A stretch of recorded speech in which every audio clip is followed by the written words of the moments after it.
कितने ट्रैक्टर लेके आ रहा है ये ब्रजभूषण शरण सिंह। देश की जनता है ये जनता, याद रख लेना। न्याय लेके रहेंगे, ब्रजभूषण शरण सिंह को सजा होगी, सजा होगी।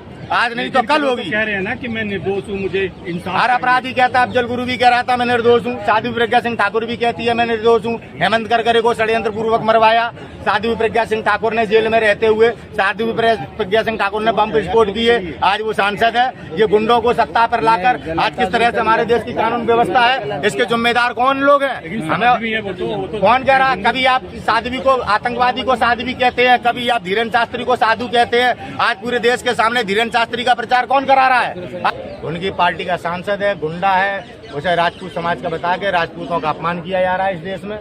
राजपूत समाज के लोग अपराधी नहीं होते हैं, बेटियों के रक्षा करने वाले होते हैं राजपूत। जो ये बेटियों के साथ बलात्कार किया है इसने, ये भारतीय जनता पार्टी का नेता है और इसे सजा जरूर मिलेगी। ये बेटियों के सम्मान की बात है, बेटियों के मान सम्मान स्वाभिमान की बात है। प्रत्येक देशवासी से निवेदन है, बेटियों से निवेदन है कि अपने सम्मान के लिए लड़ाई लड़ें। अरे आप भी राजपूत हो, करणी सेना करें, 3000 बुलडोजर लेकर जंतर मंतर पे आएंगे और ब्रजभूषण के समर्थन में।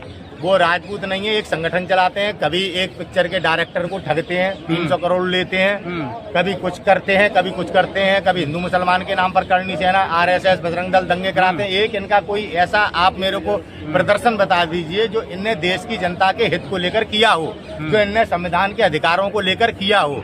ये सारे लोग भारतीय जनता पार्टी के लोग हैं, उन्हीं के संगठन हैं। जैसे आप देखिए बजरंग दल ने SI सुबोध सिंह की हत्या कर दी थी, क्योंकि सुबोध सिंह जी बहुत बड़ी बड़ी जांचें कर रहे थे जिसमें भारतीय जनता पार्टी के नेता फंस रहे थे। तो ये संगठनों का काम ये है, कभी हिजाब पे राजनीति करना, कभी JNU में आके बच्चों को मारना, इस तरह के चरित्र हैं। ये ठाकुर नहीं है। आप इनसे हमारे समाज को तो जोड़ रहे हैं, हम भी तो ठाकुर हैं। अरे करणी सेना कह रही है ना कि राजपूत को बदनाम किया जा रहा है। करणी सेना क्या ठेकेदार है राजपूतों की? हमारे नौजवानों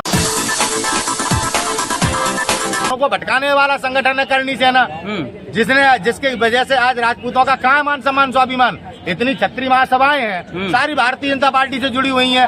अपना अस्तित्व खो चुके हैं हम राजपूत लोग। मंच पर बैठाल के वसुंधरा राजे का अपमान किया जाता है, मंच पर बैठाल के राजा भदावर का आगरा में अपमान किया जाता है। ये दो कौड़ी के तड़ीपार और गुंडे और बदमाश खुद को शहंशाह समझ रहे हैं। हमारे समाज के राजाओं का मान सम्मान किस प्रकार से धूमिल किया जा रहा है। कभी राजा भैया के पिताजी को अरेस्ट कर लिया जाता है, उन्हें नजरबंद कर दिया जाता है। क्या हम ये सारी चीजों को समझते नहीं? RSS का मतलब राजपूत नहीं है, इस बात को याद रखना।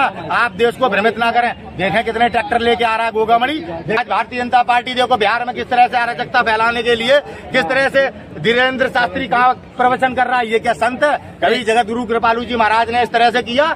ऐसा ही आसाराम बापू करते थे, जेल काट रहे हैं। आसाराम बापू में भगवान, सुन लीजिए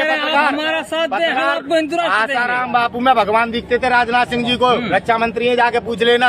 आज वो भगवान जेल काट रहा है। ये इस तरह के दोगले लोग हैं। देश में क्या कह के आए थे? बेटी बचाओ बेटी पढ़ाओ। आज बेटी अपनी इज्जत के लिए पिछले 24-25 दिनों से यहाँ बैठी हुई हैं। नरेंद्र मोदी जी का ट्वीट नहीं आया है। धोखा किया देश के साथ, धोखा किया हमारे भारतीयों के साथ, हिंदू बता के, कभी धर्म की बात करके, कभी बेटी बचाओ बेटी पढ़ाओ करके। आज देश की जनता जान चुकी है, जो अपनी बेटियों से प्यार करता है, जो अपने मान सम्मान स्वाभिमान को समझता है, वो इन बेटियों के साथ है। आने वाले दिनों में जवाब मिलेगा। हिंदू राष्ट्र बन रहा है, ना कोई फोटो है ना कोई वीडियो है, कैसे मान ले कि वो उनके वो दोषी हैं? वो तो कह रहे हैं कि अपराधी थोड़ी ना।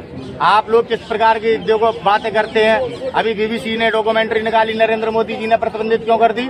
और केरला स्टोरी का हमारे देश का प्रधानमंत्री प्रचार करता है, इससे ज्यादा डूब मरने की क्या बात हुई?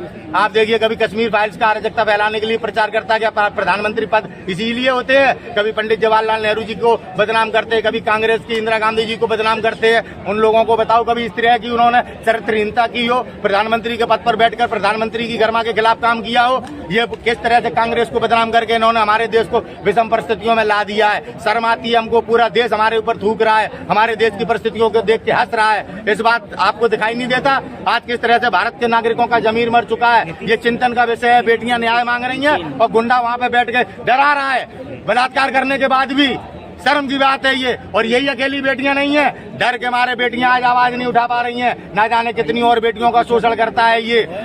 इनने न्याय नहीं दिला पाया तो कांग्रेस पार्टी की सरकार देश में बनेगी तो सबसे पहले ब्रजभूषण शरण सिंह पर कार्रवाई होगी और इन बेटियों के मान सम्मान स्वाभिमान को पुनः वापस लौटाया जाएगा, इन्हें गौरवान्वित किया जाएगा।